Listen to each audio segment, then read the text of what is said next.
Hace unos años era el mejor conductor de la televisión rusa. Hoy se ha convertido en el enemigo más peligroso de Putin, al atreverse a revelar la verdadera cara del hombre más poderoso del mundo. A pesar del miedo y de saber que tal vez nunca volverá a ver a su familia, Evsei Kovalyev está decidido a quitarle la máscara al presidente ruso.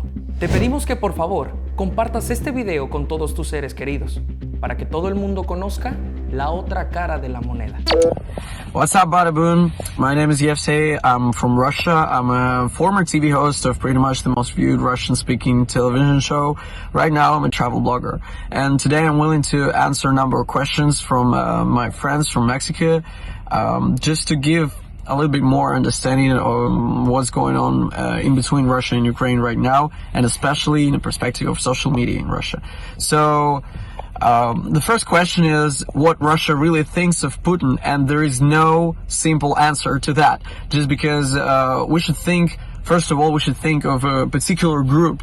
If we're speaking about young people, I would say that the majority, like the vast majority, 85 or even more percent, at least in social media, would think that Putin is a dictator and this war is completely unnecessary, just because young people do have the sources to, do have the access to alternative sources of information versus propaganda, which amount is like enormous right now. Like every single government controlled media, which is 98% on TV and newspapers, would say that Putin is doing great. So if we're speaking about young people, I would say that Russia thinks a pretty bad stuff about Putin, but with adults it's just more complicated. I would say there it's either 50-50 or like 60-40. I would hope that not to the Putin side.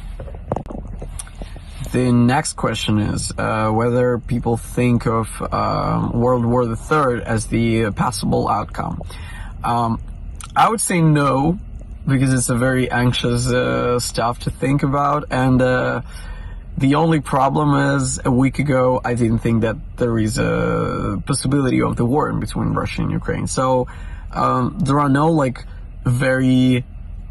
there is no a lot of panic going on about World War III or like nuclear conflicts and stuff, but I cannot say that it's not possible, especially at this time.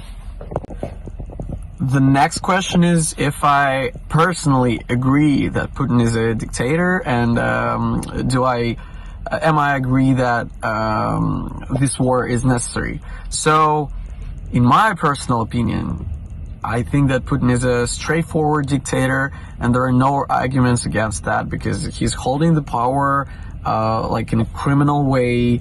They are falsificating the elections results, and I mean, there's just no way to prove me personally that he's not a dictator. And the second thing, I think that war with Ukraine is, it's just like there are no normal reasons for that, period. And everything that is going on right now is made for economical / political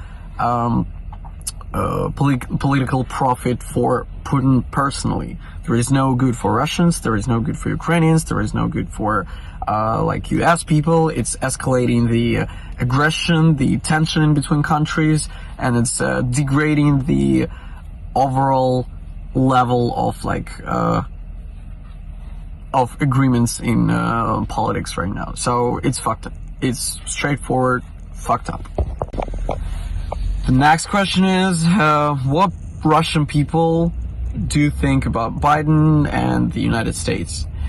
It's also very complicated, also because of the amount of propaganda that's going on, but I would say the same 80% of young people do think that United States is a great country, the first economy in the world. It has its ups and downs, it has its pros and cons, but there is no adequate reason for any kind of conflict. And normal, critical thinking young people are for peace, period. what about adults? They kind of saw the outcomes of the Cold War and stuff, so it's a little more complicated. They feel tension. I would say they feel tension in between two countries, and the other matter is that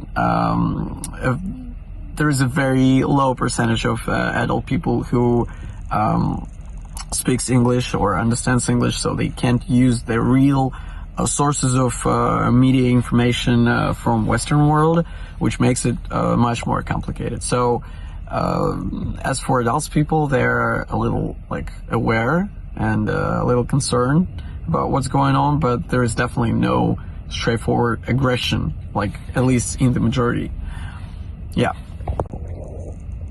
So the last question is whether people are afraid of speaking up against Putin. Do they have a reason to be afraid, and whether I'm afraid myself? The simple answer for everything is yes. The real danger exists because we can be punished both by law and by Putin supporters physically for speaking up. Right now, there is approximately 5,600 of people who are arrested for protests, for speaking up against Putin in this particular situation, in the course of a week. So yes, there is a real danger. Why are we speaking up? We are tired. Am I afraid right now? I feel a little bit of fear just because I'm outside of Russia, but my risks are that I will never see my family, my hometown, my home country ever again. Because right now I know that there is a lot of stuff going on with my particular case, and I might not be able to come back there not being afraid for my life. So yeah, there's a real danger, but at a certain point of time, everybody should decide if they're just fine with what's going on, or they're trying to protest inside of the country and get imprisoned real quick, or they go out of the country and try to change something, being in a sort of a safe place, but risking their careers, their future in their home country, and their families, everything. So it's fucked up, but we're holding on. Support us, support Ukraine on the first hand, and stand for peace. ¿Y tú? ¿Qué opinas de las fuertes declaraciones de este valiente periodista?